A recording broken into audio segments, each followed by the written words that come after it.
दाहोद नगर पालिका के सफाई कर्मचारियों की बड़ी जीत।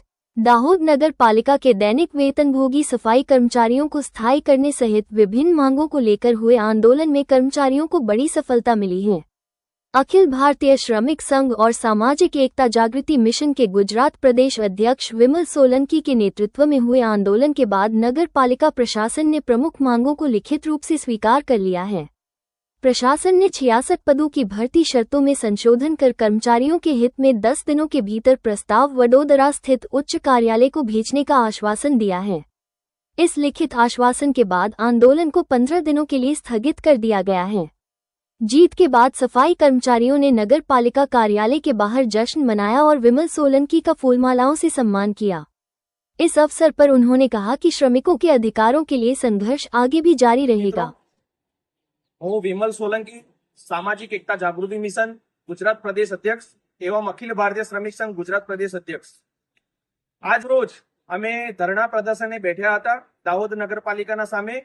અગાઉ અમે 18/5/2026 ના રોજ આ લોકોને અલ્ટિમેટમ પત્રકની નકલ આપી હતી અને આજે અમારા આંદોલનનો પહેલો દિવસ હતો, પણ આ દિવસે અમારું સુખદ સમાધાન આવેલ છે। અમારી જે માંગણી હતી કે ભરતી પ્રક્રિયા સ્થગિત કરવામાં આવે અને આ જે મંજૂરી આવી છે તેને તત્કાલિક ધોરણે સુધારો કરવા માટે આરસીએમ ખાતે મોકલવામાં આવે, જેથી નગરપાલિકાના ચીફ ઓફિસર તેમજ પ્રમુખ અને ચૂંટાયેલી બોડીએ તત્કાલિક ધોરણે આ કાર્યવાહીને હાથ ધરી અને અમને લેખિત બાહેધરી આપી છે। અને આ લોકોએ 15 દિવસ માટે આ લોકોએ અમારી પાસે સમય માંગ્યો છે અને આ લોકો મંજૂરીને તત્કાલ ધોરણે સુધારવા માટે આરસીએમ મોકલી આપી છે અને આ લોકોનો અમે ખૂબ ખૂબ આભાર વ્યક્ત કરીએ છીએ।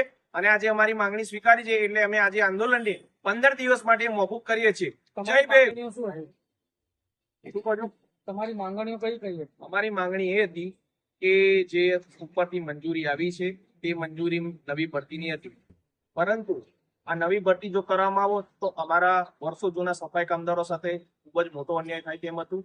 એટલે અમે નગરપાલિકાને રજૂઆત કરી કે આ નવી ભરતી પ્રક્રિયા કર્યા સિવાય તમે નવી ભરતીની જગ્યાએ તમે અમારા કર્મચારીનો સીધો સમાવેશ કરો, એટલે જેથી આ લોકોએ નવી ભરતીને અત્યારે સ્થગિત કરી છે અને જે મંજૂરી આવી છે તે મંજૂરીને સુધારવા માટે તત્કાલિક ધોરણે આ લોકો રિવાઇઝ કરીએ છીએ આરસીએમ કચેરી।